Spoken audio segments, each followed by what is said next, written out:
नमस्कार दोस्तों, education classes Ramu में आपका स्वागत करता हूं। दोस्तों आज का हमारा वीडियो जो संडे होता है, संडे को प्रैक्टिस सेट मैं आपको कराता हूं सुपर टेट का 150 प्रश्नों का, तो उसी को आज हम लेकर आ गए हैं एक नए प्रैक्टिस सेट के साथ। ये लगभग हो सकता है कि हमारा ये छठवां प्रैक्टिस सेट होगा, छठवां, और 5 प्रैक्टिस सेट मैंने पिछले करा चुका हूं, तो उनको नहीं देखेंगे कि प्लेलिंग लिस्ट बनी हुई है, जाकर वहां से देख सकते हैं। अगर आप प्राइमरी सुपर टेट शिक्षक भर्ती की तैयारी करते होंगे तो काफ़ी महत्वपूर्ण है, और मैं आपको हमेशा सलाह देता हूं कि हफ्ते में एक बार आपको एक प्रैक्टिस सेट अभी करना चाहिए, जब तक भर्ती नहीं आई है तब तक।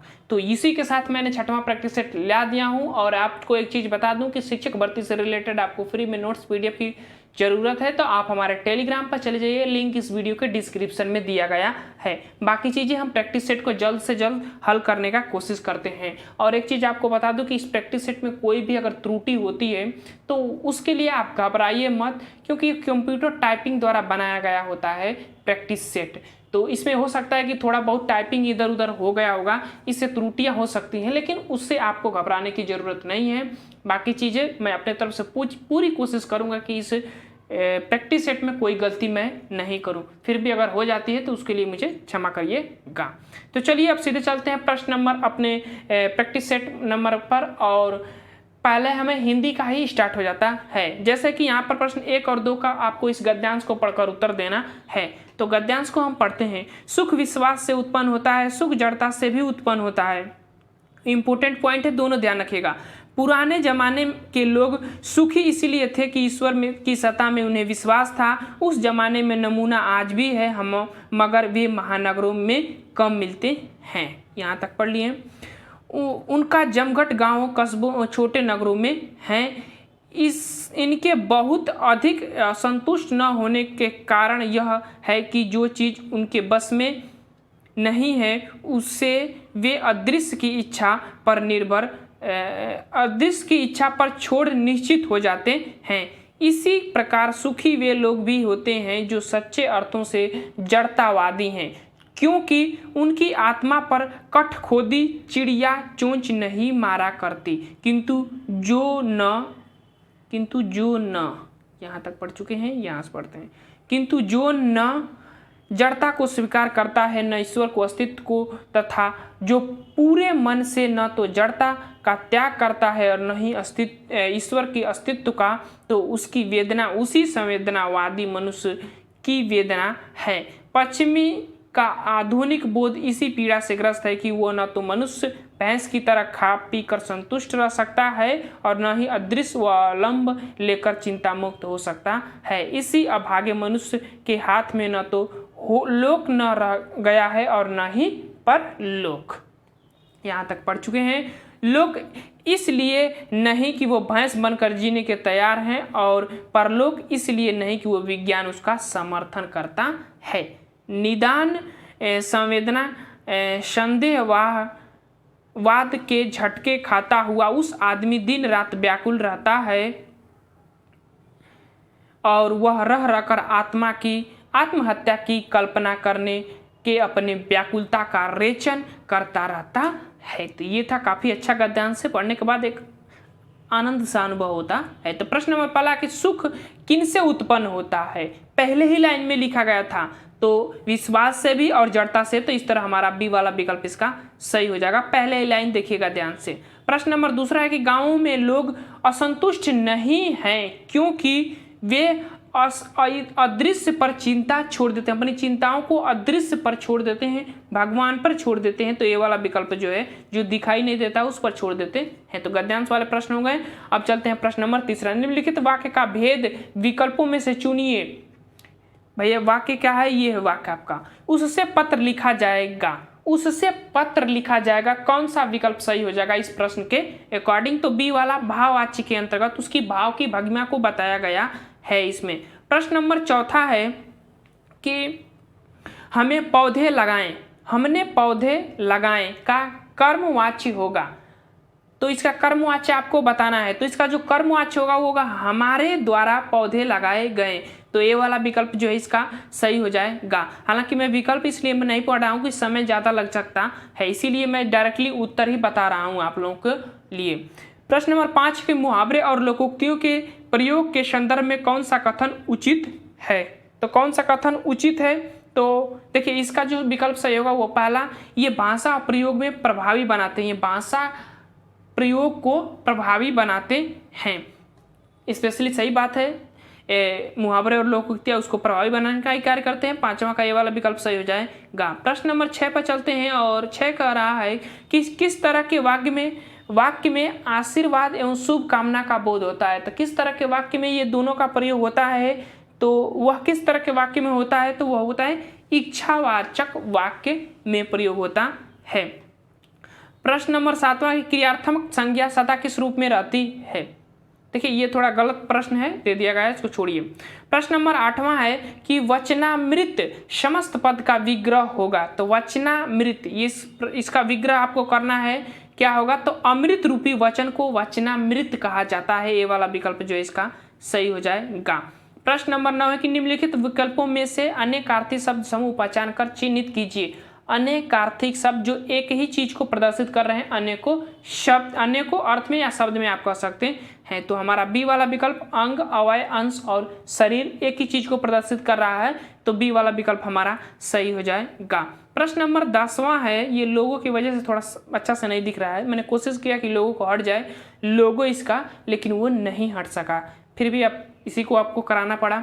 परिसीमन का विलोम क्या होता है? तो परिसीमन का विलोम की बात करें तो असीमन होता है। सी वाला विकल्प जो है 10वां का सही हो जाएगा।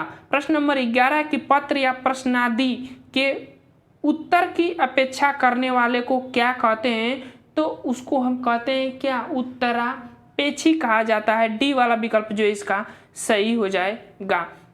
प्रश्न नंबर 12 है कि इनमें से स्वर्ग का पर्यायवाची नहीं है। तो स्वर्ग का पर्यायवाची कौन सा नहीं है? देखिए यहाँ पर नाक दे दिया गया है। नाक क्या होता है यार? ये इस प्रश्न को छोड़ते हैं, ये प्रश्न थोड़ा मुझे गलत लग रहा है, ठीक है ना।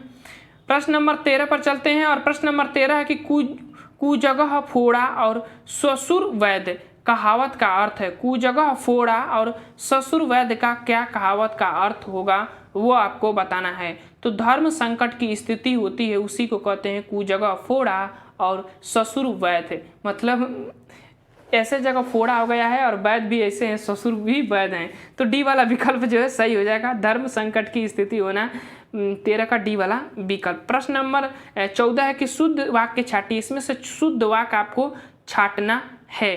तो देखिए इसमें शुद्ध वाक्य कौन है? तो इस समय आपकी अवस्था 40 वर्ष की है, ये शुद्ध है। बी वाला विकल्प जो है इसका सही हो जाएगा। प्रश्न नंबर 15 है कि किसके उच्चारण में हकार जैसी ध्वनि होती है? तो किसके उच्चारण में हकार जैसी ध्वनि होती है? विकल्प 2 आपके सामने हैं और 2 विकल्प यहाँ है, घोष और अघोष। चलिए यहाँ पर देख लेते हैं। किसके उच्चारण में हकार ध्वनि उत्पन्न होती है? एच की बात कर रहा है, हकार मतलब एच, और वो होगा महाप्राण में। तो बी वाला विकल्प जो है सही हो जाएगा। हकार की बात करें तो महाप्राण के ही साथ जाएगा, एच की बात करें तो बी वाला विकल्प 15 का सही हो जाएगा, ध्यान रखिएगा। आगे चलते हैं प्रश्न नंबर 16 और यह कह रहा है कि रनित श्रृंग घंटावली छरत दान मधुनीर मंद मंद आवत चल्यो कुंजन कुंज समीर। इस पंक्ति में अलंकार आपको बताना है कि कौन सा अलंकार होगा। तो अलंकार की बात करें तो इसमें जो होगा यमक अलंकार हो जाएगा। डी वाला विकल्प जो है 16 का सही हो जाएगा। प्रश्न नंबर 17 की स्वतंत्र सत्ता धारण न करने वाले शब्द क्या कहलाते हैं? स्वतंत्र सत्ता धारण न करने वाले शब्द क्या कहलाते हैं? तो उनको क्या कहा जाता है? तो उनको हम कहते हैं योग रूढ़ कहते हैं। ये वाला विकल्प जो है सही हो जाएगा। प्रश्न नंबर 18 कि शिल्पगत आधार पर दोहे का उल्टा छंद कौन सा है? दोहे का एकदम उल्टा छंद आपको इसमें से बताना है कि किस छंद को कहते हैं। तो हम कहते हैं शोरठा को कहा जाता है। बी वाला विकल्प जो है सही हो जाएगा। दोहे का पूर्णतः उल्टा होता है। प्रश्न नंबर 19 है कि वह ग्रहण जिसमें सूर्य या चंद्र पूर्णतः एक हो जाते हैं। वह ग्रहण जिसमें सूर्य या चंद्र पूर्णतः एक हो जाते हैं, वाक्यांश के लिए एक शब्द क्या होगा? तो इसको एक शब्द में क्या कहते हैं, काफ़ी इंपॉर्टेंट है। उसको शून्याग्रह कहा जाता है, शून्य का रूप धारण कर लेते हैं, तो डी वाला विकल्प जो है सही हो जाएगा। प्रश्न नंबर 20 है कि किस शब्द में अनुस्वार के स्थान पर ड़ लिखा जा सकता है। किस शब्द में पूछ रहा है, अनुस्वार के अनुसार स्थान पर ड़ लिखा जा सकता है, तो किस में लिखा जा सकता है? तो देखिए डी सी वाले में ही लिखा जा सकता है, क्योंकि पंडित लिख सकते हैं, ड़ ऐसे बीच में लिखा जा सकता है, पंडित ऐसे लिखा जा सकता है ना, तो उसी को कह रहा है। आगे चलते हैं प्रश्न नंबर 21 और इंग्लिश के 10 प्रश्न। Student are most likely to be intrinsically motivated to learn and the master sub matter when they. अब इसमें से आपको क्या बताना है? जैसे विकल्प आपके सामने है, इस सेंटेंस को क्लियर करना है आपको, मतलब कि एक सेंटेंस वाक्य की तरह इसको क्लियर करना है, वाक्यांश जो होता है उसके उस तरह इसको बताना है। तो नो दैट इसका जो विकल्प सही हो जाएगा वो हो जाएगा 21 का जो है बी वाला, believing that the work they are doing in the interesting and the related to their of own lines. मतलब मोटिवेट जब बच्चे होते हैं तो उनको एक शिक्षक से जुड़ना पड़ता है, ये चीज़ इसमें कहा गया है। बी वाला विकल्प इसका सही हो जाएगा। हालांकि इंग्लिश मुझे उतनी नहीं आती है, तो फिर भी मैं आपको डायरेक्टली उत्तर इसका बता देता हूँ। प्रश्न नंबर 22 और giving bellowing in the 4 jumping sentence selected of the option in giving the correct order. Jumping sentence, jumbling sentence, 4 jumbling sentence, देखिए ये भी मुझे नहीं आ रहा है, तो मैं डायरेक्टली इसका आपको उत्तर ही बता देता हूँ, इंग्लिश मुझे उतना नहीं आता है। तो यहाँ से कहाँ विकल्प है? इसका जो विकल्प 22 का सही हो जाएगा वो होगा 22 का, ये यार किस मेथड से दिया गया, इसका जो है ना ये बी वाला सही हो जाएगा, दूसरा। चलिए गजब के टाइपिंग करते हैं सब। अरे यार बी वाला यहाँ दिया गया है, देखिए यहाँ पर बी वाला विकल्प इसका सही हो जाएगा। इसका जो करेक्शन बताना था कि पहले कौन सा वाक्य आएगा, फिर पहले कौन सा वाक्य था, वो करेक्शन इसमें से आपको करना था। प्रश्न नंबर अब आ जाते हैं 23। The status was so that peoples aided at it horror. तो इसमें से जो देखिए इसका ए वाला विकल्प जो है सही हो जाएगा। प्रश्न नंबर नाउन से होता तो बता देते हैं, सेंटेंस एडजेक्टिव एडजेक्टिव से होता तो कुछ लगता कि बता देते, ये क्वेश्चन ही ऐसे दे दिया गया। प्रश्न number 24 speaking once that along to one C. तो देखिए स्पीकिंग वंस दैट्स 24 का सी वाला मेमोरेसी उसको कहा जाता है, डायरेक्टली इसका उत्तर ही बता देते हैं। 25 का जो सही हो जाएगा वो हो जाएगा ये वाला विकल्प जो है सही हो जाएगा, और बाकी चीज़ें यहाँ पर आ जाते हैं। और 26 का देखिए 26 का प्रश्न नंबर 26 है, तो 26 का जो होगा वो होगा बी वाला विकल्प, क्योंकि Rahul asked me did you see the cricket match and the travelings in last night.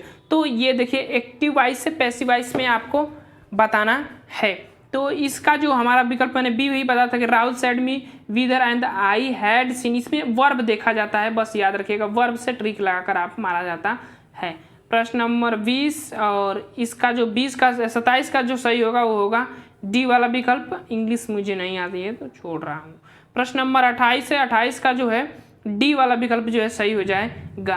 प्रश्न नंबर 29 और प्रश्न नंबर 29 की बात करें तो इसका भी जो होगा सही वो डी वाला ही विकल्प सही हो जाएगा, और डी वाला इसका भी। और 30 पर चलते हैं, 30 का ए वाला विकल्प जो है सही हो जाएगा।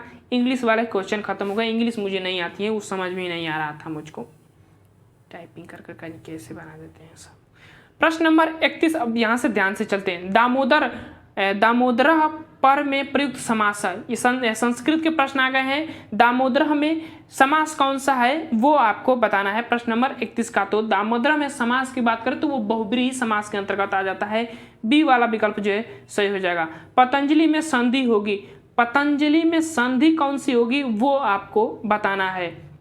तो कौन सी संधि होगी? तो पररूप संधि होगी, ए वाला विकल्प जो है सही हो जाएगा। संस्कृत में पररूप संधि आप पढ़े होंगे तो ये मार देंगे, ए वाला विकल्प जो है इसका सही हो जाएगा। प्रश्न नंबर 33, श्वश्रु का अर्थ होता है, क्या होता है श्वश्रु का अर्थ? श्वश्रु को क्या कहते हैं हम? तो श्वश्रु श्वश्रु को हम क्या कहते हैं? प्रश्न नंबर 33 देखिए, श्वश्रु का जो है श्वसुर ये श्वसुर दिया है, सास सी पर जाते हैं। इसका 33 का सी वाला विकल्प मिला लीजिएगा, हो सकता है कि बी वाला भी, ये श्वसुर दिया है ना तो थोड़ा लिखा ऐसे है कि सी वाला पर हम जा रहे हैं। प्रश्न नंबर 34, भाव क्रियापद में लकार है, भाव क्रियापद में कौन सा लकार है वो आपको बताना है। भव क्रियापद में तो भव क्रियापद में कौन सा लकार होगा? तो वो होगा लोट लकार के अंतर्गत आ जाता है। मध्यम पुरुष के फर्स्ट पर्सन में आएगा भव, तो ध्यान रखिएगा जब आप लकार पढ़ेंगे। तो गम धातु का लिट लकार यानी भविष्य काल के प्रथम पुरुष एक वचन में, तो गमिष्यति कहाँ है भाई? गमिष्यति प्रथम पुरुष एक वचन में, गमिष्यति कहाँ मिला है? गमिष्यति, बी वाला विकल्प इसका सही हो जाएगा, ऐसे पकड़िएगा। प्रश्न नंबर 36 है कि महर्षि सूत्र में इत्संज्ञक वर्ण है, तो इत्संज्ञक वर्णों की संख्या कितनी है? महर्षि सूत्र में आपको बताना है। तो इत्संज्ञक वर्ण कितने हैं? तो 14 ही होंगे। सी वाला विकल्प जो है सही हो जाएगा। इत्संज्ञक वर्ण लास्ट वाले वर्ण को कहते हैं इत्संज्ञक वर्ण, ठीक। तो 14 महर्षि सूत्र है तो 14 इत्संज्ञक वर्ण होंगे। प्रश्न नंबर 37, पितृ शब्द में संबोधन एक वचन में रूप होगा, तो संबोधन एक वचन में कौन सा रूप होगा? पिता का आपको बताना है 37 का, तो कौन सा होगा? तो पिता, हे पिता हो जाएगा, बी वाला विकल्प इसका सही हो जाएगा। प्रश्न नंबर 38 है कि गमनीय पद में प्रत्यय है, तो गमनीय पद में कौन सा प्रत्यय है? तो अनियर प्रत्यय हो जाएगा, ए वाला विकल्प जो है 38 का सही हो जाएगा। अनियर, अनियम ऐसे रूप चलता है इसका, अनियर प्रत्यय का। और 39, कृतवाच्य के क्रम में कौन सी विभक्ति होती है? कृतवाच्य के क्रम में कर्म में पूछ रहा है, तो कर्म में कौन सी विभक्ति होती है? तो तृतीय विभक्ति होती है। 39 का ए वाला विकल्प जो है सही हो जाएगा, तृतीय विभक्ति होती है कर्म में। कृतवाच्य का अगर वाक्य रहता है तो, अगर वो कर्मवाच्य का वाक्य रहेगा तो प्रथमा विभक्ति होगी, ध्यान रखिएगा, ए वाला विकल्प इसका सही हो जाएगा 39 का। प्रश्न नंबर 40 है कि पंचपंचाशत कितने को कहते हैं? 50 और 5, सत कह रहा है, सत। तो दो विकल्प यहाँ है और दो विकल्प कहाँ है भाई? और दो विकल्प को देखते हैं। प्रश्न नंबर कौन सा था? पंचपंचाशत। प्रश्न नंबर 40 का हमारा जो है क्या लिखा गया था, ध्यान से पढ़ते हैं। पंचपंचाशत, 50, 5, 55, बी वाला विकल्प जो है इसका सही हो जाएगा। पंचपंचाशत जो है, पंचपंचाशत। प्रश्न नंबर 41 है कि निम्नलिखित में से चिपको आंदोलन से जुड़ा है, तो निम्नलिखित में से इसमें से कौन है कि जो चिपको आंदोलन से जुड़े हैं? प्रश्न नंबर 41 कह रहा है, तो इसका विकल्प जो होगा चंडी प्रसाद भट्ट, सी वाला विकल्प जो है सही हो जाएगा, चिपको आंदोलन से जुड़े। प्रश्न नंबर 42 है कि रविंद्रनाथ टैगोर ने अपनी नाइटहुड की उपाधि त्याग दी थी, क्यों उपाधि त्याग दी थी? तो ये जालियांवाला बाग हत्याकांड के दौरान नरसंहार जो हुआ था उसी के कारण इन्होंने उपाधि लौटा दी थी, डी वाला विकल्प जो है 42 का सही हो जाएगा। प्रश्न नंबर 43 है निम्नलिखित देशों में से कौन सा देश स्थल अवरुद्ध देश है? स्थल अवरुद्ध देश है, इसमें से कौन सा आपको बताना है? स्थल अवरुद्ध का मतलब कि चारों तरफ भूमि से घिरा हो, तो कौन सा होगा? तो लाओस जो हो जाएगा, डी वाला विकल्प जो है सही हो जाएगा, बाकी सभी की समुद्र से टच है। प्रश्न नंबर 44, वन रिपोर्ट 2021 के अनुसार भारत के किस राज्य में सर्वाधिक मैग्रो वन मिलते हैं? मैग्रो वन कह सकते हैं आप, तो किस राज्य में सर्वाधिक मिलते हैं? तो वह मिलते हैं पश्चिम बंगाल में, सुंदरबन डेल्टा इधर ही सबसे ज़्यादा पाया जाता है, तो वहीं मिलेगा ही। प्रश्न नंबर 45 है कि जिस संविधान सभा द्वारा भारत के साम्राज्य को अधिनियमित किया गया उसके सदस्य कौन थे? इसमें से उसके सदस्य कौन थे कि जिस संविधान द्वारा भारत को साम्राज्य को अधिनियमित किया गया था, तो उसके सदस्य कौन थे वो आपको बताना है। तो कौन थे? तो प्रांतों के विधानसभाओं द्वारा नामित जो सदस्य आए हुए थे वो थे, डी वाला विकल्प जो इसका सही हो जाएगा। प्रश्न नंबर 46 है कि निम्नलिखित पशुओं में से किस एक का हड़प्पा संस्कृति से प्राप्त मोहरों पर निरूपण नहीं हुआ है? तो किसका इसमें से हड़प्पा की जो संस्कृति थी वहाँ से प्राप्त हुए थे, तो वहाँ के मोहरों से निरूपण जो है नहीं हुआ है, उसमें नहीं था। तो कौन सा, तो गाय वाले चिन्ह की बात करें तो वो नहीं था, बाकी गेंडे, बाघ, हाथी के चित्र बने हुए थे। प्रश्न नंबर 47, उस पड़ोसी राष्ट्र की पहचान करें जिसके साथ भारत अपनी सबसे छोटी सीमा साझा करता है। तो किसके साथ, तो अफगानिस्तान के साथ। सी वाला विकल्प जो है इसका सही हो जाएगा। प्रश्न नंबर 48 है कि राष्ट्रपति के चुनाव संबंधी विवाद का निर्णय कौन करता है, तो कौन करता है, उच्चतम न्यायालय करता है। सी वाला विकल्प जो है इसका सही हो जाएगा प्रश्न नंबर 48 का। प्रश्न नंबर 49 है कि सकल घरेलू उत्पाद जीडीपी जोन ऑफ जीडीपी में से किसे शामिल किया जाता है, जीडीपी में इसमें किसको शामिल किया जाता है। प्रश्न नंबर 49 कह रहा है तो किसको शामिल किया जाता है, तो अंतिम वस्तुओं के मूल्य और उत्पादकता को शामिल किया जाता है।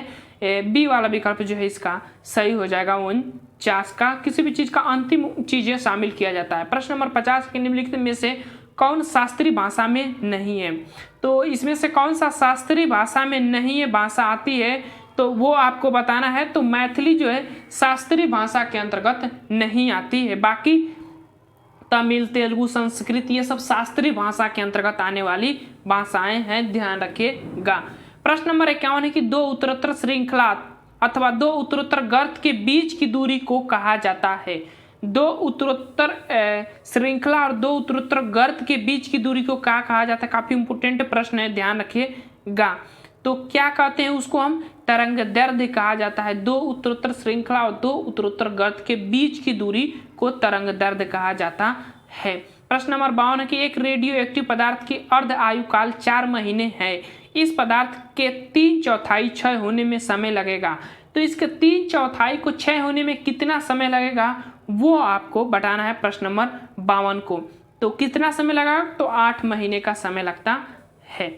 प्रश्न नंबर 53 है कि अधोलिखित में से कौन सा कार्बन का अपरूप नहीं है, तो इसमें से कौन सा कार्बन का अपरूप नहीं है वो आपको बताना है। तो हीरा है, ये है, ग्रेफाइट है, ये है, फुलरीन, ये मुझे पता नहीं, आइसो कार्बन, ये डी वाला विकल्प जो है 53 का सही हो जाएगा।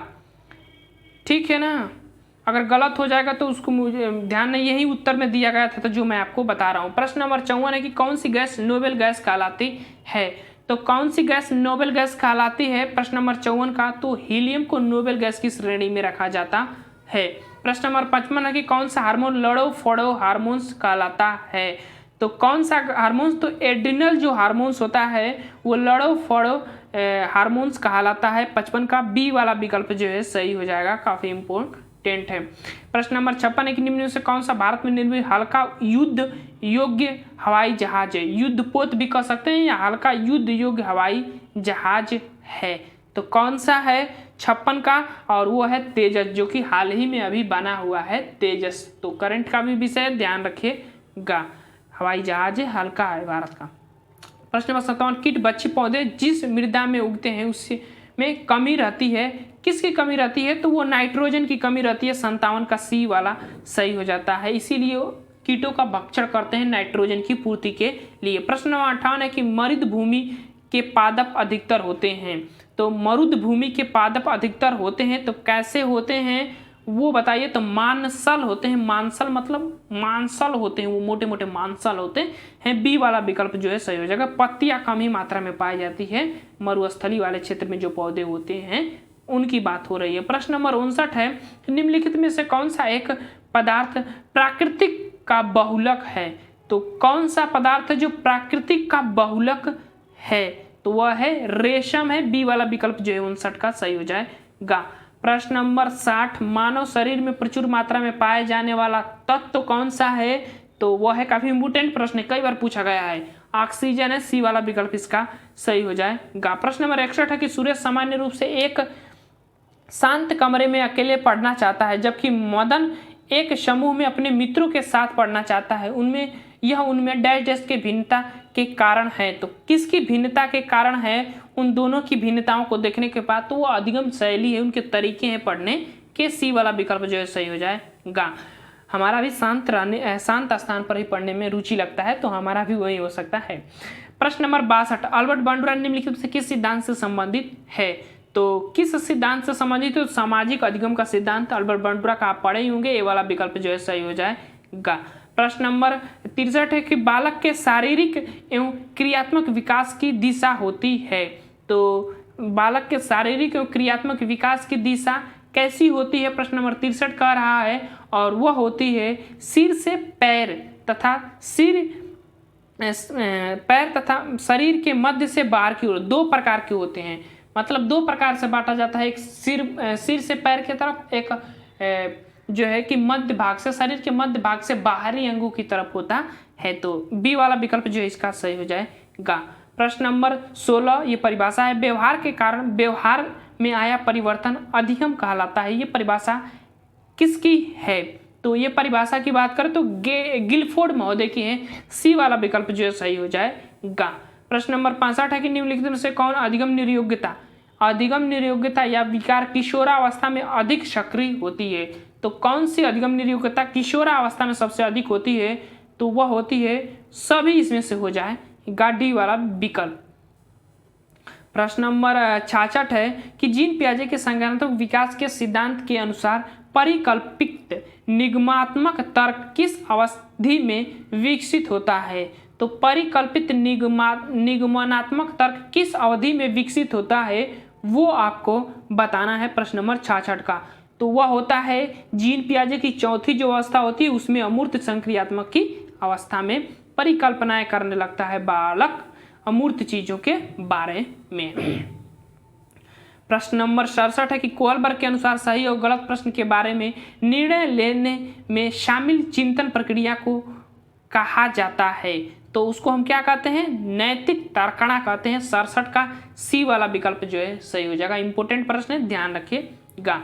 प्रश्न नंबर 68 दिव्यांग बालकों का अधिकार अधिनियम 2016 की अधिगम निर्योग्यताओं में शामिल है। तो 2016 की अधिगम निर्योग्यता में अगर बात करें तो ये सभी शामिल हो जाते हैं। 68 का डी वाला विकल्प जो है सही हो जाएंगे। 16 में 21 हो गए हैं अधिगम निर्योग्यताएं की संख्याएं 21 हो गई है, ध्यान रखिएगा। ये तरीका आपको अच्छा लग रहा होगा तो जरूर बताइएगा, नहीं तो मैं फिर भी विकल्प को पढ़ने का कोशिश करूंगा कि विकल्प पर आंकड़ा आपको बताऊं। हालांकि वीडियो तो थोड़ा लंबा होगा ही। प्रश्न नंबर 69 है कि घृणा संवेग का मूल प्रवृत्ति के संबंध है। घृणा जो संवेग है उसका मूल प्रवृत्ति यानी कि मूल प्रवृत्ति कौन सी मूल प्रवृत्ति से इसका संबंध है? घृणा को। तो घृणा का अगर हम संबंध बताएं तो वो होता है निवृत्ति। बी वाला विकल्प जो है 69 का सही हो जाएगा। 14 मूल प्रवृत्तियां मैं गूगल में बताए हैं, ध्यान रखिएगा, उसी में से एक है ये। प्रश्न नंबर 70 कि मध्य बाल्यावस्था में भाषा डैश डैश के बजाय डैश डैश अधिक होती है। इंपोर्टेंट प्रश्न है, सी टेट में यूपी टेट में 2 बार ये प्रश्न पूछा गया है, मैंने खुद इसको लगाया हुआ हूँ। तो मध्य बाल्यावस्था में भाषा जो है अहम केंद्रिता के बजाय, प्रश्न नंबर 17 अहम केंद्रिता के बजाय सामाजिकृत होता है। तो शैशवावस्था में अहम केंद्रिता होता है लेकिन बाल्यावस्था में ऐसा नहीं, तो ये वाला विकल्प हमारा सही हो जाएगा। प्रश्न नंबर 71 कि उत्तर प्रदेश बेसिक शिक्षा अधिनियम कब अस्तित्व में आया था? तो 1972 में। कई बार ये प्रश्न पूछा गया है, बी वाला विकल्प इसका सही हो जाएगा। उत्तर प्रदेश बेसिक शिक्षा परिषद अधिनियम। प्रश्न नंबर 77 सृजनात्मक शिक्षण प्रतिमान दिया है। तो सृजनात्मक शिक्षण प्रतिमान किसने दिया है वो आपको बताना है। इंपोर्टेंट प्रश्न है, यूपी टेट का ये इंपोर्टेंट प्रश्न है। तो किसने दिया था? विलियम गार्डनर ने दिया था सृजनात्मक शिक्षण प्रतिमान। तो बी वाला विकल्प इसका सही हो जाएगा। प्रश्न नंबर 73 है कि प्रस्तावना, प्रस्तुतिकरण, तुलना, सामान्यीकरण, अनुप्रयोग में निम्नलिखित में से शिक्षण के किस स्तर के सोपान है? तो ये किस स्तर के सोपान है शिक्षण के? तो ये जो सोपान है वह है किस स्तर के? तो इसका स्मृति स्तर के अंतर्गत आ जाते हैं। सी वाला विकल्प जो है सही हो जाएगा। प्रश्न नंबर 14 बौद्धकालीन शिक्षा में प्रवज्जा संस्कार का अर्थ होता है। प्रवज्जा संस्कार का अर्थ बौद्धकालीन शिक्षा में क्या होता है वो आपको बताना है। 74 का तो होता है बाहर जाना, प्रवज्जा संस्कार का अर्थ होता है। और उपनयन संस्कार का समीप, गुरु के समीप जाना, ए वाला विकल्प उसका हो जाएगा। लेकिन यहाँ पर प्रवज्जा का पूछ रहा है तो बी वाला विकल्प इसका सही हो जाएगा। प्रश्न नंबर 75 है कि किस वर्ष भारत के माध्यमिक शिक्षा आयोग, मुदालियर आयोग जिसको कहते हैं, इस स्थापना की घोषणा की गई थी? तो वो किस समय की गई थी? तो 1952 में। माध्यमिक शिक्षा से संबंधित है, ध्यान रखिएगा। इम्पोर्टेंट है। मैंने थ्योरी वाला पोर्शन अभी मैंने पढ़ाया नहीं हूँ, लेकिन जल्दी उस पर वीडियो बनेगी। प्रश्न नंबर 76, प्रश्नोत्तर विधि के प्रणेता कौन है? तो प्रश्नोत्तर विधि के सबको प्रणेता पता है, सुकरात महोदय जी हैं। बी वाला विकल्प जो है 76 का सही हो जाएगा। प्रश्न नंबर 77 यही दिया गया है, पुस्तकालय विद्यालय का होता है। पुस्तकालय विद्यालय का होता है, पुस्तकालय विद्यालय का क्या होता है वो आपको बताना है। प्रश्न नंबर 77 का था, तो क्या होता है? तो वो हृदय होता है पुस्तकालय जो है विद्यालय का। प्रश्न नंबर 78, वर्तमान की बात कर रहा है, 10+2 प्रणाली को नई प्रणाली द्वारा प्रतिस्थापित किया गया है। तो कौन सी नई प्रणाली लाई गई है? तो वह कौन सी है? तो 5+3+3+4 वाली प्रणाली जो है नई आई है, नई शिक्षा नीति 2020 में इसको सम्मिलित किया गया है 10+2+3 के स्थान पर। प्रश्न नंबर 79, निम्नलिखित सृजनात्मक तत्व सुषुप्ता अवस्था को दर्शाता है। तो सुषुप्ता अवस्था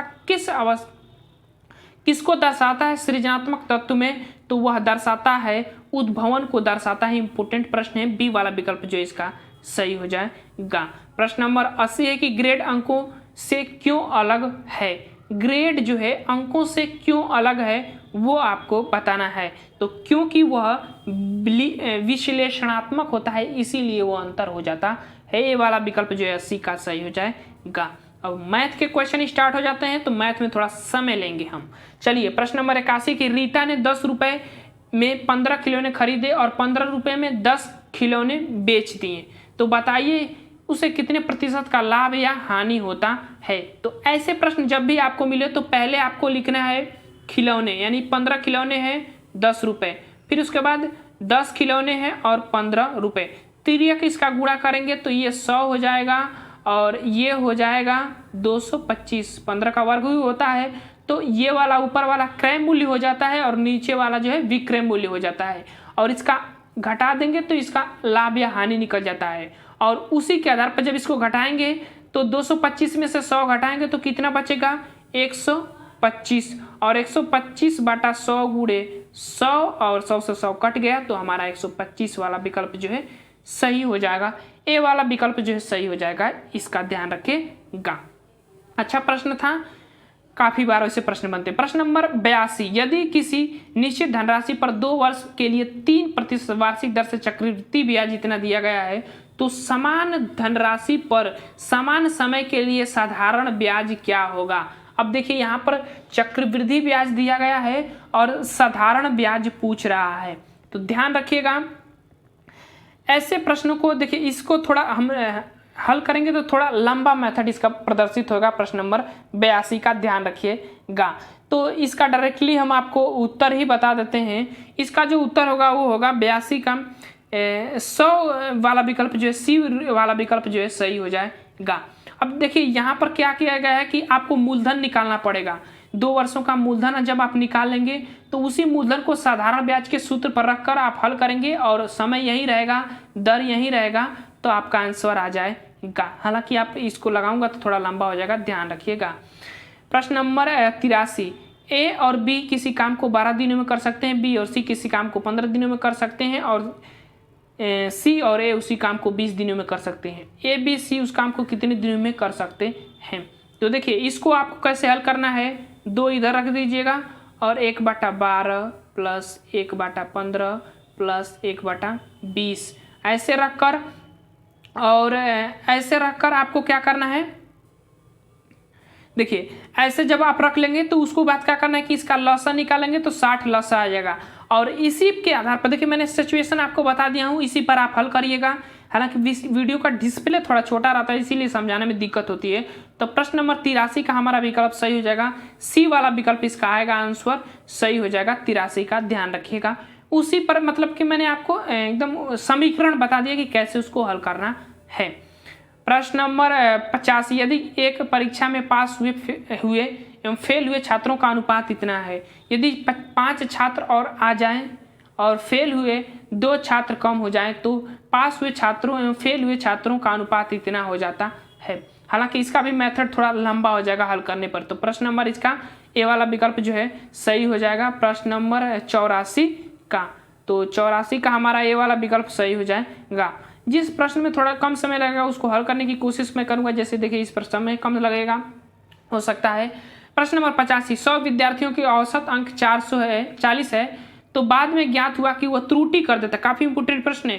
त्रुटि के कारण वो 53 के स्थान पर 83 का प्रयोग कर दिया गया है, तो सही औसत आपको ज्ञात करना है। तो ऐसे प्रश्न को क्या करना है कि पहले तो इसका औसत ज्ञात करने के लिए इसमें गुणा करेंगे, तो 100 का 40 में गुणा करेंगे तो इतना हो जाएगा, 4000 हो जाएगा।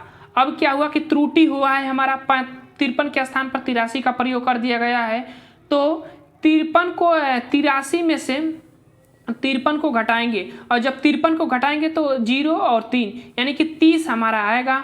और इसी 30 को आप क्या करेंगे कि जो आपका 4000 आया है उसमें से 30 को घटा देंगे। 30 को घटा देंगे तो आपका आ जाएगा 0 और रुके 0 और 10 में से 3 जा 7 और यहाँ 9 और यहाँ पर 3, तो यानी कि हमारा 3970 ये आ रहा है। और इसी को हमें किससे भाग देना है, तो हमें भाग देना है 3970 भाग देना है हमें 100 से, और 100 से भाग देंगे तो 10 यहाँ पर आ जाएगा, और हमारा सी वाला विकल्प इसका सही हो जाएगा, ध्यान रखिएगा। प्रश्न नंबर 86 है कि दो संख्याओं का अनुपात इतना है, इनमें से मौसा तथा लसा का गुणनफल इतना दिया गया है। अच्छा, लसा मौसा का गुणनफल दिया गया, संख्याओं का योग आपको पूछ रहा है। तो इसका सूत्र होता है पहली संख्या गुणे दूसरी संख्या बराबर लसा गुणे मौसा, यही इसका सूत्र होता है, मैंने बता दिया आपको। अब क्या करना है कि दोनों संख्याओं का गुणा करना है, तो 3x अनुपात में दिया गया है इसीलिए x मान रहा हूँ, 4x, अब गुणा करेंगे तो 12x² हो जाएगा। उसके बाद 12 से भाग देना है आपको, इसमें इस वाले बी में भाग देंगे, और भाग देंगे तो आपका आएगा x² बराबर 12 का में 12 और 8 82, 12 छक 72 और 10 108, यानी कि 169 आपका आ जाएगा। और ये किसका घन है, तो 13 का वर्गमूल निकलेगा, वर्गमूल मूल संख्या निकलेगी, यानी कि हमें प्राप्त हो जाएगा, देखिए क्या प्राप्त होगा, x बराबर 13 हमें प्राप्त हो जाएगा, क्योंकि 13 का वर्ग करेंगे तो 169 आ जाता है। तो समझ में आ रहा है ना, 169 का 13 मूल संख्या, तो x बराबर हमारा 13। अब इसी का x का गुणा इसमें रखेंगे, 3 में गुणा करेंगे और 4 में गुणा करेंगे, तो 13 का गुणा करेंगे तो 13 का 13 26 33 39, 3 में गुणा किया तो इतना, और 13 का 13 26 33 39 13 चौको 52 जो है, 4 में हमने गुणा किया तो इतना आया। अब इसी को जोड़ देंगे तो आपका मान आ जाएगा, और वो हमारा मान होगा कौन सा, 86 का, तो वो होगा डी वाला मान आंसर आ जाएगा। देख लीजिएगा आप हल कर कर। प्रश्न नंबर 87, किसी राशि पर 5% वार्षिक ब्याज की दर से 3 वर्षों और 4 वर्षों में प्राप्त साधारण ब्याजों में क्या कर रहा है, 42 रुपए का अंतर है, तो वह राशि क्या होगी। तो देखिए 5% वार्षिक ब्याज की दर कह रहा है, और 3 वर्ष और 4 वर्ष, यानी दर वही रहेगा, और सिर्फ आपको समय वर्षों में, 3 वर्षों में समय पलट कर रखना है। जैसे आप रखता हूं मैं, देखिएगा अंतर दिया गया है 42 के, इसको बाद में हम रखेंगे। देखिए P गुणे R गुणे N होता है, या T आप कह सकते हैं, ये होता है बटा 100 होता है, यही साधारण ब्याज का सूत्र होता है। तो अब इस पर हम रखते हैं 5 गुणे, मतलब रुक जाइए, x गुणे 5 गुणे 3 और बटा 100, उसी तरह माइनस यहाँ पर रखकर, और x गुणे 5 गुणे 4 रखेंगे, उसके बाद नीचे 100 रख देंगे, और इसी को हल करेंगे आप जब, तो देखिए 5 3 15 और 5 चौको 20, जैसे अब इसको हम शॉर्ट में करते हैं, तो 15x बटा 100 माइनस 20x बटा 100। अब इसका लसा लेंगे कि तो 100 आएगा। अब इसको हम जब 100 आएगा तो इसको घटाएंगे तो हमारा कितना आ जाएगा, तो 5x बटा 100 हो जाएगा ना। अब 5 से भाग देंगे इसमें तो 20 हो जाएगा, और अंतर हमारा कितना दिया गया है, 42। तो अब बराबर यहाँ पर हम 42 रख देंगे, क्योंकि साधारण ब्याज इतना दिया गया है अंतर, और अंतर हमने रखा था, हल किया था समीकरण बनाकर। अब इसमें इसका गुणा कर देंगे तो हमारा आ जाएगा 840। डी वाला विकल्प 87 का सही हो जाएगा, ध्यान रखिएगा। प्रश्न नंबर 88, हालांकि समय ज़्यादा ले रहा हूँ। प्रश्न नंबर 88 ऐसे दिया है, 2 2 2 पर घात 8 8 8 प्लस 8 8 8 पर घात 222 का अंतिम इकाई का अंत मतलब इसका ज्ञात करना है। तो इसमें देखिए इकाई का अंत ज्ञात करने का एक सूत्र होता है, मैं कभी मतलब उसको कैसे पढ़ाऊंगा मुझे समझ ही नहीं आ रहा है। देखिए इसको समझिए पहले, 2 पर घात 8 है, तो देखिए 2 पर, 4 पर और 8 पर घात कुछ भी रहे, अगर वो घात 4 से कट जाता है, 4 से कट जाता है तो इकाई का अंक 6 आएगा। अगर नहीं कटेगा तो जो शेष बचेगा उसको उस पर रख देंगे, तो हम 4 से भाग देंगे 8 8, तो ये हमारा कट जाएगा 4 से, तो इसीलिए हमारा इकाई का अंक इसका कितना आएगा, 6 आएगा। ठीक, अब देखिए इसका में भी 4 से भाग देते हैं और 4 से भाग देंगे हम तो ये नहीं कटेगा, हमारा 2 शेष बचेगा, क्योंकि भाग दीजिएगा इसमें 4 से तो 2 शेष बचेगा, ध्यान रखिएगा, भाग देकर देख लीजिएगा।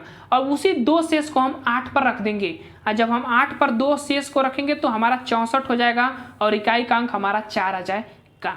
तो इसका इकाई का अंक 6 आया, इसका इकाई का अंक 4, और जोड़ेंगे तो हमारा 10 हो जाएगा, इकाई का अंक 0। इस तरह से हमारा सी वाला विकल्प इसका सही हो जाएगा। प्रश्न नंबर 89, शून्यों की संख्या आपको ज्ञात करना है इसमें। तो बात ध्यान रखेगा, किसी भी अगर गुणनखंड दिया गया है, अगर उसमें 2 और 5 को ही सिर्फ आपको चुनना है, शून्यों की संख्या ज्ञात करना है, तो क्योंकि इसी को गुणा करने के बाद ही शून्य की संख्या ज्ञात होती है, तो इसमें 2 ही 5 दिया गया है। अब हमें इसमें ध्यान रखना है क्या कि 2 पर घात कितने हैं, मतलब यहाँ पर 1 बार है, यहाँ पर 3 बार है, यहाँ पर 5 बार है, यहाँ पर 7 बार है, यहाँ पर 9 बार है, तो इन सभी घातों को जोड़ेंगे। 1 3 4, 4 5 9, 9 7 16, 16 9, 16 9 25, यानी कि इस पर हमारा 25 घात बन रहा है 2 पर, और 5 पर घात देखते हैं, तो 5 पर घात हमारा 2 है, 4 है, 6 है, 8 है, 10 है, तो 2 4 2 6, 6 6 12, 12 8 20 और 20 10 30, यानी कि 30। अब 30 हो गया है और इस पर 25 है, उस पर 30, तो हमें कितना लेना है भाई, छोटे वाले को अंक लेना है, क्योंकि 2 का प्रयोग 25 बार हुआ है, 5 का प्रयोग 30 बार हुआ है, तो हम छोटे वाले को ही लेंगे, क्योंकि समीकरण 2 और गुणे 5 का समीकरण 25 बार ही बनेगा, क्योंकि 2 का प्रयोग 25 बार भी हुआ है, 30 बार नहीं बन सकता। इस तरह से हमारा उत्तर जो है बी वाला विकल्प जो है सही हो जाएगा, 25 शून्य की संख्या होगी, उस तरह से आप लगा सकते हैं, वो ट्रिक वाला सिस्टम था, बी वाला विकल्प इसका सही हो जाएगा। प्रश्न नंबर अब आ जाते हैं 90। प्रश्न नंबर 90 क्या कर रहा है, हालांकि मैथ वाले सेशन में थोड़ा समय ज़्यादा ले रहा हूं, लेकिन आगे हम प्रश्नों को कम समय में कोशिश करूंगा। प्रश्न नंबर 90 प्रश्न कह रहा है कि दिए गए चित्र में त्रिभुज CAG बराबर 120 अंश, त्रिभुज CEM बराबर 25 अंश, और त्रिभुज कोण भी कह सकते हैं ABC बराबर 40 अंश, और त्रिभुज EMD का मान आपको पूछ रहा है, यानी कि EMD यानी कि इसका आपको मान बताना है, EMD वाले का। चलिए इसको कैसे लगाते हैं मैं आपको मेथड थोड़ा समझाता हूँ। जैसे ये भी सामने रहेगा तो नहीं, ये सामने की जरूरत नहीं है, यहाँ पर सब दिया गया है। देखिए यहाँ पर इसका मान 20 दिया गया है, तो इसका मान 60 हो जाएगा, क्योंकि जब भी त्रिभुज ऐसे रहता है तो अगर ये 60 रहेगा तो ये 20 100 रहेगा, क्योंकि इसका योग 180 अंश होता है, सीधी रेखा 180 अंश को प्रदर्शित करती है। तो ध्यान रखिएगा इसका मान हमारा 60 आ जाएगा, 60 आ जाएगा, यहाँ पर लिख दे रहा हूँ, यहाँ पर नहीं लिख पा रहा हूँ। अब इसको और इसको जोड़ेंगे, क्योंकि 60 और एक ही कोण के बीच में है, तो 100 यानी कि 100, तो इसका मान हमारा 80 प्राप्त हो जाएगा। ध्यान रखिएगा इसका मान हमारा 80 प्राप्त हो जाएगा। अब जब ये 80 है तो यहाँ पर देखिए ये हमारा 80, नीचे वाला सेशन जो हमारा 80 दे दिया गया है। अब देखिए यहाँ से आप कैसे निकालेंगे, जब ये 80 दिया गया तो यहाँ का मान जो होगा वो 100 हो जाएगा, क्योंकि 180 अंश योग होता है, और ऊपर का मान इसका मान 25 यहाँ पर दिया गया है, जो कि मैं इसको ढक दिया हूँ, 25 यहाँ पर दिया गया है। तो ध्यान रखिएगा 25 यहाँ पर दिया गया है, ठीक है, देखिए ये 25 दिया गया है, तो 80 यहाँ तो 100, यानी कि 100 इसका हमारा प्राप्त हो गया, इसका हमारा 100 प्राप्त हो गया, और ये 25 तो 125 हो जाएगा जोड़ने पर, और 180 में से 25 को घटाएंगे तो कितना आ जाएगा, वही आपका आंसर हो जाएगा, इसका मान प्राप्त हो जाएगा। सॉरी 180 में से 125 घटाएंगे तो आपका आ जाएगा, तो ये वाला मान प्राप्त होगा, कितना होगा देखिए हैं, 10 में से 5 जा 5,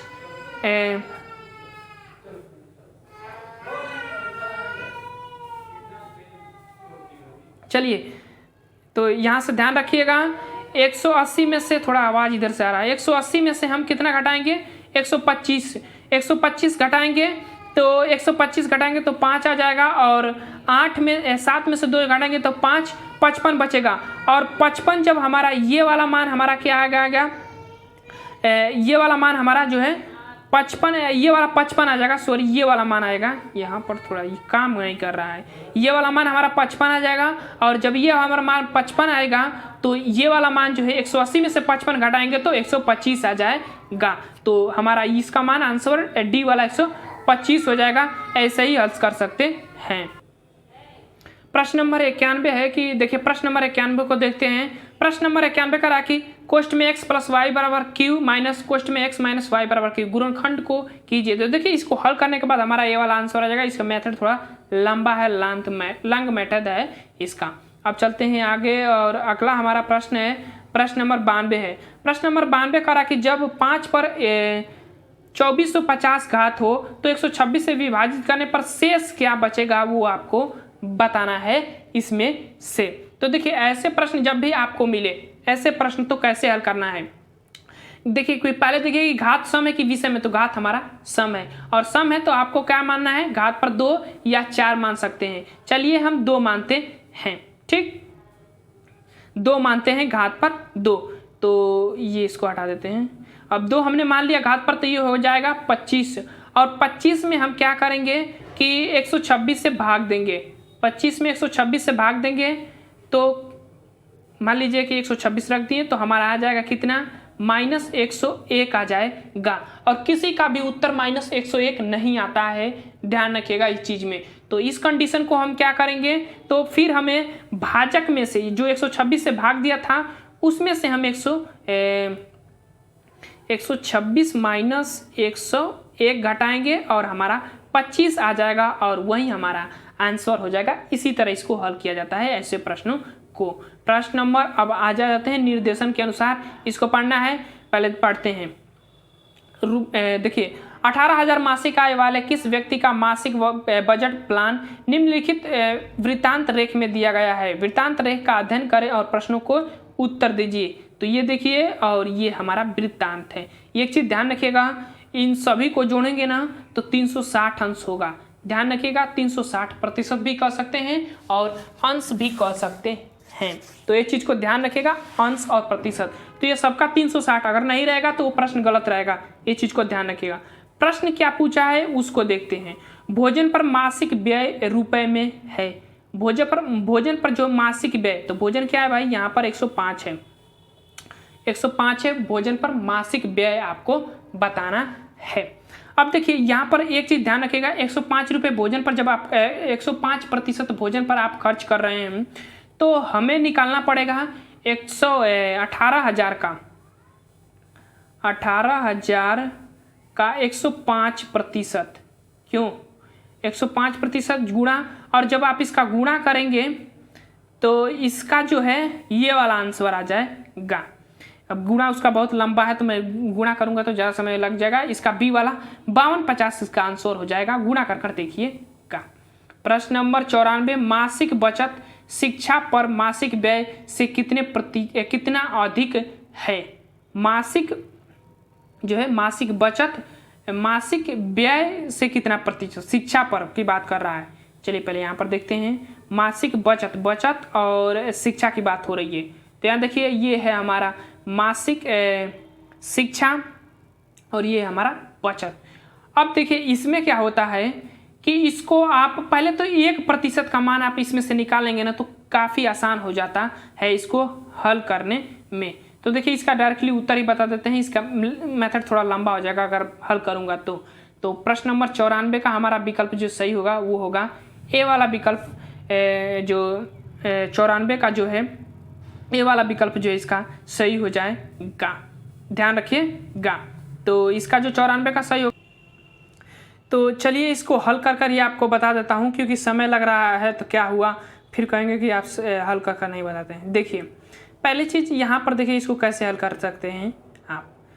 जैसे 18,000 दिया है तो देखिए यहाँ पर हल कर रहा हूँ मैं, 360 ये पूरे अंश का कोण हो जाता है, 308 बराबर 100 मतलब 18,000 और भाग देंगे तो ये कट जाएगा। 18 कम में 18, 18 दूना के 36 यानी कि 100 बराबर 2 और 1 बराबर 2 से भाग देंगे तो ये 50 हो जाएगा। तो 1 बराबर हमारा 50 आ जाता है 1% बराबर।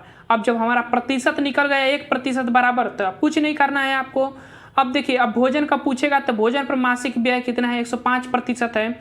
तो 105% में आपको कितने से गुणा करना है 50 से गुणा करना है। और जब गुणा करेंगे तो वो आपका कितना आएगा इसका बी वाला विकल्प सही हो जाएगा। इतना ही आएगा, गुणा कर चेक कर लीजिएगा। अब उतना भी करूंगा तो समय ज़्यादा लग जाएगा। चलिए अब इसका हल करते हैं। प्रश्न नंबर 94 का मासिक बचत और शिक्षा पर मासिक व्यय कितना का अधिक है। तो अधिक पूछ रहा है यानी कि अंतर करना है आपको, ध्यान रखिएगा। अब इसमें क्या करेंगे कि हमको पता है कि भैया कि 1% बराबर हमें 50 प्राप्त हुआ है पूरे का, पूरे अंश के कोण का। तो ये 65 दिया है या 80 दिया है। तो एक बार इसको 80 में गुणा कर दीजिए, एक बार इसमें 65 में गुणा कर दीजिए। चलिए गुणा करते हैं। देखिए इसको ये थोड़ा आ जा रहा है ना, दिमाग खराब हो जा रहा है। चलिए यहाँ से गुणा करते हैं 65 गुणे 50। अब जब 65 गुणे 50 का गुणा करेंगे तो आपका 3250 आएगा। कर चेक कर लीजिएगा। उसके बाद इसका तो 8 5 40 यानी कि इतना आ जाएगा। 4000 इसका आएगा और 3250 जो है उसका आएगा। इसका अंतर करेंगे तो देखिए इसका जब आप अंतर करेंगे तो आपको 750 का इसका अंतर आ जाएगा। इस तरह से हमारा इसका भी विकल्प 750 वाला है, ये वाला सही हो जाएगा। अब चलिए प्रश्न नंबर 95 चलते हैं। प्रश्न नंबर 95 क्या कह रहा है, 95 प्रश्न कह रहा है कि देखिए इसको कैसे हल करेंगे। वर्गमूल, आपको मूल संख्या ज्ञात करना है। वर्गमूल ये भी आपको ध्यान रखना है कि क्या लिखा गया है, सिर्फ इस पर नहीं ध्यान रखना है। तो इसको हम लिख सकते हैं 4/9 लिख सकते हैं, या इसको हम 4/10 - 1 भी लिख सकते हैं। भिन्न वाले से है उसमें जाएंगे तो इसमें ऐसे ही लिखा रहता है, ऐसे ही समझाया जाता है। 9 ऐसे लिख सकते हैं। उसके बाद आप इसको क्या करेंगे कि मूल संख्या दिया है तो इसको स्क्वायर भी कर सकते हैं और मूल संख्या ज्ञात करेंगे तो 2/3 प्राप्त होगी। वर्ग मूल कह रहा है तो मूल संख्या, इस तरह हमारा सी वाला विकल्प इसका सही हो जाएगा। प्रश्न नंबर अब आ जाते हैं 96 पर। ए एक वस्तु को बी को 20% लाभ पर बेच देता है तथा बी उसे सी को 25% लाभ पर बेच देता है। तदनुसार सी उस वस्तु को इतना रुपया में खरीदता है, 1200 रुपया में खरीदता है। तो वस्तु का आरंभिक मूल्य आपको बताना है। तो नीचे से हल करना है, पीछे से हल किया जाता है ऐसे प्रश्नों को। तो चलिए बी का हल करते हैं क्योंकि 25% हुए हैं। तो क्या करता है, बी का कर रहा है कि 25% लाभ पर सी को बेच रहा है। तो 125 यानी कि 25% लिया यानी कि 100 + 25 यानी 125/100 बराबर 1200 रुपया में सी के दे देते हुए। ठीक, 125 25 चौको 100 और 5 से भाग देंगे तो इसका आ जाएगा 5 दूनी के 10 और 5 चौको 20, 240। और 240 में 4 का गुणा करेंगे तो कितना आएगा, वहीं आपका है ना 240 आया ना, वही आंसर नहीं हो सकता है। 2 गुणे 4। अब इसका गुणा करेंगे तो देखिए 4 चौके 16 का 6 81, 4 दूनी के 8 1 9, 960 आ गया। और 960 को हम ए में ले जाकर रखेंगे, जैसे बी का रखे थे ना वैसे ही ए में इसको रखेंगे 960 को। चलिए रखते हैं 960 में। तो ए भी क्या कर रहा है कि 120% लाभ पर बेच दे रहा है, बी के 960 में बेच दे रहा है। अब इसको कटाइए। ऐसे कटाने के बाद 12 का में 12 और 12 8 96 और 1 0 यहाँ है तो 80 और 100 यानी 800। विकल्प में 800 दिया है, यही वाला विकल्प जो है प्रारंभिक मूल्य उसका सही हो जाएगा। तो ऐसे ही हल करिएगा। ये वाला भी इसका जो है प्रश्न होगा ये 97 का, इसका थोड़ा लंबा मेथड हो जाएगा लेकिन मैं आपको बताता हूँ। 5 देखिए 4 गुणे 5, इसको गुणा करने पर बाद देखिए 20 आ रहा है ना, उसी तरह 5 गुणे 6, इन दोनों को गुणा करने के बाद 30 आ रहा है ना, उसी तरह ऐसे ही फैक्टर कर लीजिएगा। और ऐसे ही आपको रखना है 1/4 - 1/5 प्लस, ये प्लस वाला निशान है तो इस ओर प्लस 1/5 प्लस 1/6। ऐसे ही आपको रखना है जब तक कि यहाँ तक न पहुँच जाए, तब 132 तक। तो ऐसे ही रखेंगे तो बीच के सभी कट जाएंगे, बाकी पहले वाला बचेगा और लास्ट वाला बचेगा। तो ध्यान रखिएगा 1/4 आपका बचेगा और आपका कौन सा बचेगा, तो 1/12 बचेगा। लसा कितना होगा भैया, तो वो हो जाएगा हमारा लसा 12 और 4 तिहाई 12, 3 माइनस रुकिए लसा लेंगे 12 और 4 तिहाई 12 तो 3/12 और माइनस जो है 12 का में 12 तो 2/12 और 2/6 यानी कि 1/6 हमारा ये वाला आंसर आ जाएगा। हल कर चेक कर लीजिएगा। प्रश्न नंबर 29, रतन अपने ब्याज और बचत का 5:1 के अनुपात में है। यदि वो अपने वेतन में 25% बढ़ा दिया जाए और बचत में 15% ही रहे तो व्यय में कितने प्रतिशत की वृद्धि होती है वो आपको बताना है। इसका थोड़ा मेथड लंबा है, इसीलिए इसका आंसर आपको बता देता हूँ। चलिए ये वाला भी प्रश्न थोड़ा लंबा मेथड है क्योंकि दिखने से ही लग रहा है। एक बच्चा एक वर्गाकार पार्क के चारों ओर घूमता है। ए से बी तक 10 किमी घंटा, बी से सी तक वो 12 किमी घंटा, सी से डी तक वो 15 किमी घंटा और डी से ए तक 20 किमी घंटे की दान से चलता है। तो देखिए इसका आंसर ही बता देता हूँ। ये मेथड थोड़ा लंबा है और वीडियो भी लंबी हो रही है तो उसको हमें वो भी ध्यान रखना है। तो इसका ए वाला विकल्प जो है सही हो जाएगा 99 का। प्रश्न नंबर 12 है एक बर्तन में 180 लीटर नमक और पानी का मिश्रण है। 30% जो पानी है शेष नमक है। इस बर्तन में कितने लीटर पानी वाष्प द्वारा उड़ा दिया जाए ताकि नए मिश्रण में 10% हो जाए। इसमें इसका एक मेथड होता है, मैं आपको लगाने को थोड़ा समझा रहा हूँ। जैसे देखिए यहाँ पर पानी उड़ा रहा है तो यहाँ भी पानी होना चाहिए और सेम कंडीशन है। और जब सेम कंडीशन यानी कि समान कंडीशन हो ना तब आपको 100 में से घटा लेना चाहिए, यानी कि इस प्रतिशत को आपको 100 में से घटा लेना है दोनों प्रतिशतों को। जैसे कि हम 180 का इसको घटाएंगे तो हमारा 70 बचेगा, तो 70 ऐसे रखेंगे, ध्यान रखिएगा। जैसे 180 है ना, 180 का 70 होगा, सॉरी 70 बराबर उसी की तरह 180 प्लस कितना x और उसके बाद 10 को घटाएंगे तो 90 हो जाएगा। और इसी को जब ये मेथड को हल करेंगे ना, एक कोष्टक में हो जाएगा। और इसी को जब हल करेंगे ना तो ऐसे कटा दीजिएगा 0 से और इसमें मल्टीप्लाई कर घटाएंगे ना तो आपका आंसर जो आएगा 100 वाला वो आएगा बी वाला ऑप्शन। हालांकि वीडियो फ़ोन का डिस्प्ले छोटा है इसीलिए इसमें लिखने में बड़ा दिक्कत होती है, तो इतना एडजस्ट करिएगा। बी वाला विकल्प इसका सही हो जाएगा। अब चलते हैं जल्दी प्रश्न को हल कर लेते हैं। 50 प्रश्न और बचे हैं। नेप्चू सुरंग का निर्माण निम्न में से किस राज्य में किया जा रहा है? नेप्चू सुरंग किस राज्य में किया जा रहा है? तो अरुणाचल प्रदेश में। प्रश्न नंबर 102, सुजलम नल से जल मिशन किस राज्य में मुख्यमंत्री द्वारा शुरू किया गया है? यहाँ पर सुजलम होना चाहिए, सुजलम, ठीक। नल मिशन एक है, वो शुरू किया गया है, किस राज्य में शुरू किया गया है? तो वो शुरू किया गया है उड़ीसा राज्य में। प्रश्न नंबर 130, प्रथम भारत मध्य एशिया शिखर सम्मेलन की मेजबानी निम्न से किस देश के द्वारा की गई है? तो किस देश के द्वारा की गई है? तो वो भारत के ही द्वारा की गई है, तो इम्पोर्टेंट है। हाल ही में मिस वर्ल्ड 2022 कौन बनी है? तो 2022 का मिस वर्ल्ड कौन बनी है? तो वह बनी है कोरोनिला विलास्का, यानी कि डी वाला बेंच कोरोनिला विलास्का ने बनी है। बोल नहीं पा रहा हूँ, अब थक गया हूँ। प्रश्न नंबर 105, हाल ही में जारी मातृ मृत्यु अनुपात किस राज्य का सबसे कम था? मातृ मृत्यु अनुपात पूछ रहा है, किस राज्य का सबसे कम था? तो वह केरल राज्य का था। और इसका जो अनुपात भी सबसे ज़्यादा भी होता है 183 है इसका अनुपात। 183 नहीं, 1083 है, मैं गलत बोल दिया। 106 प्रश्न, हाल ही में आयोजित हुए महिला क्रिकेट विश्व कप 2022 का विजेता कौन बनी है? महिला क्रिकेट वर्ल्ड कप का विजेता कौन बनी है 2022 का? वो आपको बताना है। प्रश्न नंबर 6 का था। और कौन बनेगा? तो वो बनेगी ऑस्ट्रेलिया, काफ़ी अच्छे खेलते हैं सब। प्रश्न नंबर 107, हाल ही में प्रकाशित पुस्तक बिरसा मुंडा जनजाति के नायक के लेखक कौन है? बिरसा मुंडा पर बनाई गई ये पुस्तक है, लिखी गई है, उसके नायक कौन है लिखने वाले वो आपको बताना है। तो वो आलोक चंद्रवाल जी हैं। प्रश्न नंबर 108, न्यायमूर्ति NV रमन्ना भारत के चौथे मुख्य न्यायाधीश थे?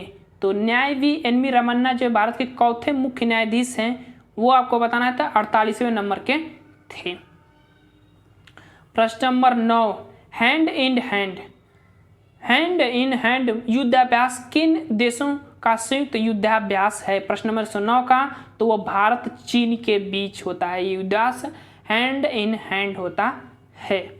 प्रश्न नंबर 110, हाल ही में के बिरला फाउंडेशन द्वारा दिया जाने वाला सरस्वती सम्मान 2021 किसे दिया गया है? तो सरस्वती सम्मान 2021 किसे दिया गया था? 110 का, तो वो राम दशरथ मिश्र को दिया गया है। डी वाला विकल्प जो इसका सही हो जाएगा। प्रश्न नंबर 111, हाल ही में दूसरी बार सर्बिया के राष्ट्रपति कौन बने हैं? तो सर्बिया के राष्ट्रपति दूसरी बार कौन बने हैं? तो वह बने हैं अलेक्जेंडर वुसिम जो बने हैं। डी वाला विकल्प जो इसका सही हो जाएगा। प्रश्न नंबर 112, हाल ही में भारत के किस राज्य को कांगड़ा चाय को जीआई टैग दिया गया है? कांगड़ा है ना, हाँ, कांगड़ा चाय को जीआई टैग दिया गया है। तो किस राज्य को दिया गया है? तो वो हिमाचल प्रदेश को दिया गया है। 112 का डी वाला विकल्प सही हो जाएगा। प्रश्न नंबर 113, हाल ही में नीति आयोग द्वारा जारी राज्य ऊर्जा और जलवायु सूचकांक में कौन सा शीर्ष पर है? पहले स्थान पर कौन सा राज्य है? तो गुजरात ही है। प्रश्न नंबर 114, 2023 में आयोजित होने वाले G20 सम्मेलन की मेजबानी किस देश द्वारा की जाएगी? तो भारत ही करेगा, तो इम्पोर्टेंट है। प्रश्न नंबर 115, हाल ही में विश्व विरासत दिवस 2022 कब मनाया गया है? तो कब मनाया गया है? तो 18 अप्रैल को मनाया गया था। 115 का बी वाला विकल्प जो है सही हो जाएगा। अब आ जाते हैं प्रश्न नंबर 116, हाल ही में किसे भारत का प्रधान वैज्ञानिक सलाहकार नियुक्त किया गया है? तो किसे चुना गया है प्रधान वैज्ञानिक सलाहकार? प्रश्न नंबर 116 का, तो वो अजय सूद को चुना गया है। सी वाला विकल्प इसका सही हो जाएगा। प्रश्न नंबर 17, हाल ही में किस देश के राष्ट्रपति को जाने कनेडी पुरस्कार 2022 दिया गया है? तो वह वोलोदिमीर जेलेंस्की, जो यूक्रेन के राष्ट्रपति हैं, वोलोदिमीर जेलेंस्की का शार्ट नाम होता है, ध्यान रखिएगा। प्रश्न नंबर 18, हाल ही में किसने ट्विटर को 44 मिनट डालर में अग्रहित किया है? तो वो किया है एलन मास्क, काफ़ी चर्चा में था। बी वाला विकल्प जो है सही हो जाएगा 18 का 100। और हाल ही में किस शहर में पुलिस कमिश्नर प्रणाली लागू की गई है? किस शहर में पूछ रहा है? तो इंदौर में, और स्वच्छता में पहला स्थान भी रखता है इंदौर शहर, पहले स्थान पर ही आता है, तो ध्यान रखिएगा। प्रश्न नंबर 120, अंतर्राष्ट्रीय बौद्धिक संपदा सूचकांक 2022 में 55 देशों की सूची में भारत का कौन सा स्थान हुआ है? 120 प्रश्न का, तो 43वां स्थान है। प्रश्न नंबर 121, हाल ही में किस देश ने न्यू डेवलपमेंट बैंक की सदस्यता स्वीकार कर ली है? किस बैंक ने की? काफी इंपोर्टेंट प्रश्न है। किस बैंक ने की है? तो मिस्र बैंक ने की है। सी वाला जो सही हो जाएगा। प्रश्न नंबर 122, एससीओ का 21वां शिखर सम्मेलन कहाँ आयोजित हुआ था? एससीओ का, तो कहाँ आयोजित हुआ था? दुशांबे में। प्रश्न नंबर 123, इस्माइल उमर गुलेह को किस देश का पांचवी बार होना चाहिए, 5वीं बार राष्ट्रपति चुना गया है? तो किस देश का चुना गया है? तो वह जिबूती का। ये वाला विकल्प जो है सही हो जाएगा। और 124, भारतीय बजट 2022-23 में राजस्व घाटा का अनुमान लगाया गया है, तो कितने प्रतिशत लगाया गया है? तो वह 2.5% जीडीपी का घाटा का अनुमान लगाया गया है। अब आ जाते हैं प्रश्न नंबर 125, 2022-23 के लिए गेहूं न्यूनतम समर्थन मूल्य रुपए प्रति क्विंटल कितना है?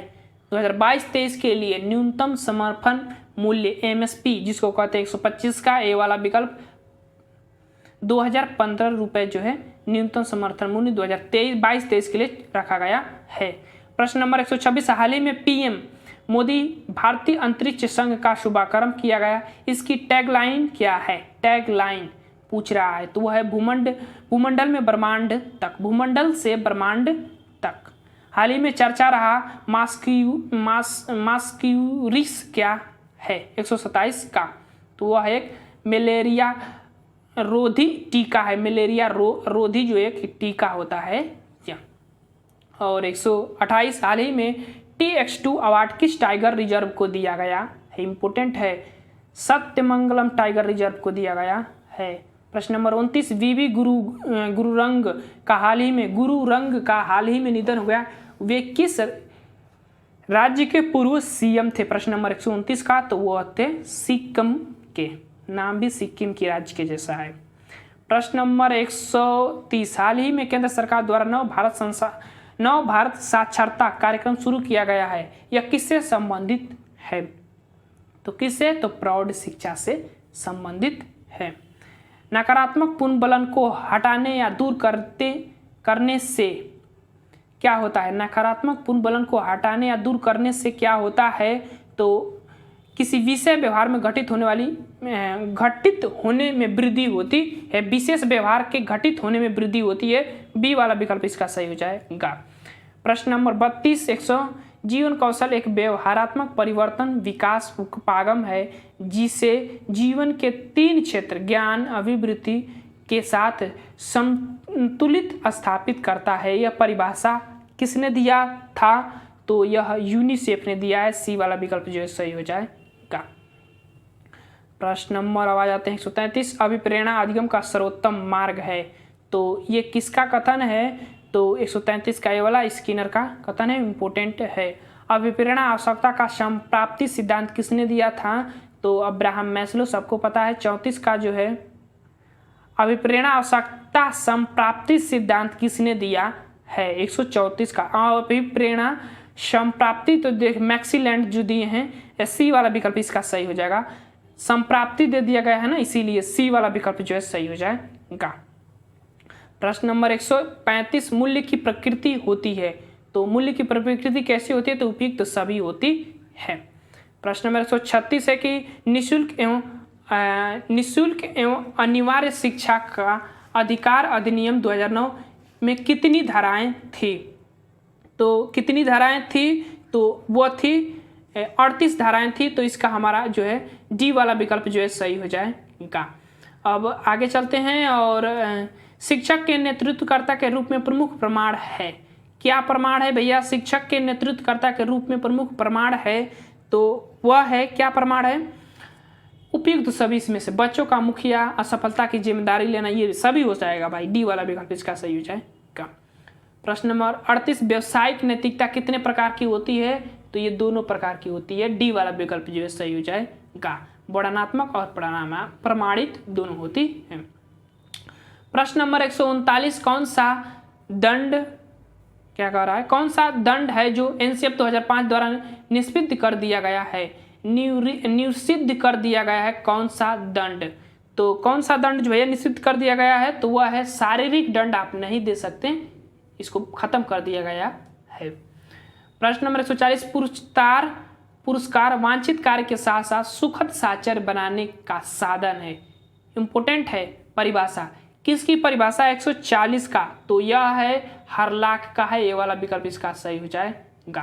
प्रश्न नंबर 141, एक अनुक्रम दिया गया है, एक शब्द एक पद एक शब्द लुप्त है, दिए गए विकल्प में से सही विकल्प का चयन करिए। प्रश्न नंबर 141, तो इसका जो विकल्प सही हो जाएगा वो होगा शून्य, यहाँ पर होना चाहिए। सी वाला विकल्प जो सही हो जाएगा 141 का सी वाला विकल्प। आगे चलते हैं और अगला हमारा प्रश्न है,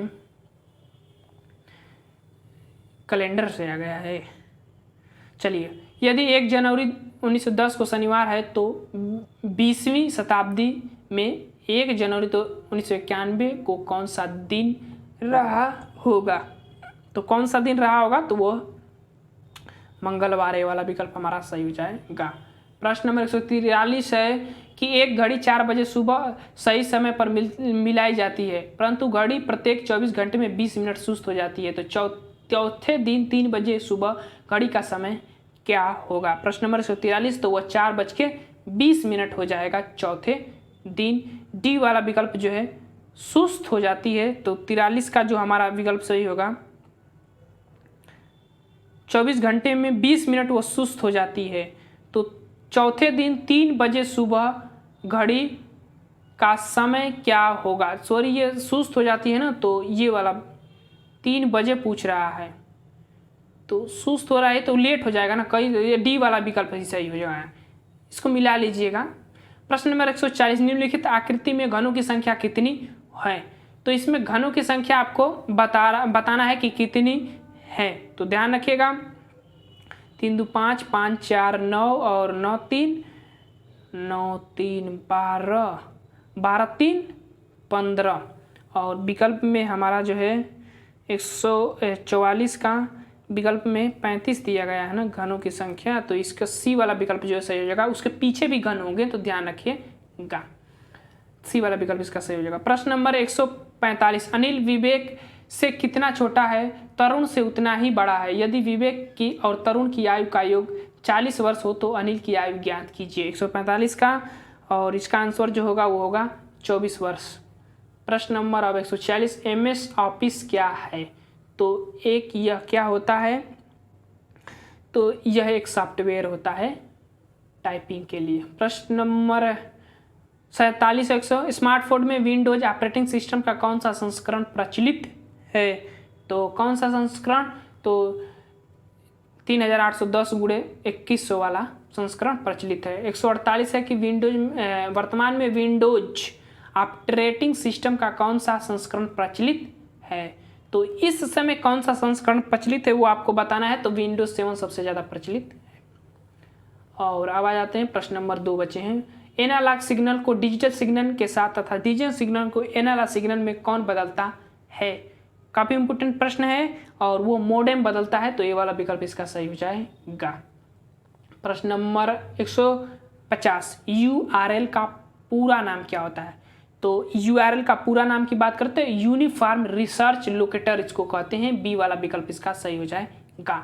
तो ये 50 प्रश्न 100 कि अच्छे कैसे हैं आप जरूर बताइएगा कमेंट बॉक्स में। और एक आध दो प्रश्न गलत भी हो गए हैं तो इसके लिए क्षमा करिएगा। चलिए वीडियो को समाप्त करते हैं। Thank you for watching this video.